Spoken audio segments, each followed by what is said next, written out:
Now available in GrabCAD Print, labels can be added directly onto your 3D models, enhancing traceability and customization. Start by opening your 3D model in GrabCAD Print. Next, right-click on the model and select Add Label to Body from the toolbar. Enter your text, adjust the size, and position the label directly on the model.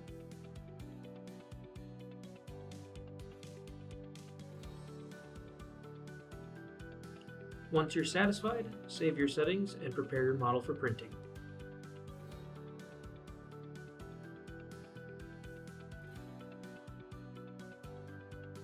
Click Update to view the label on your model.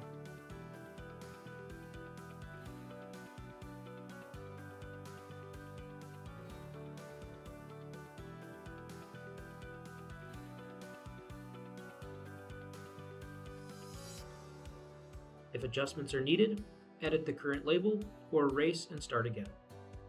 With this new feature, adding labels to your 3D models has never been easier. Improve traceability and bring customization to the next level.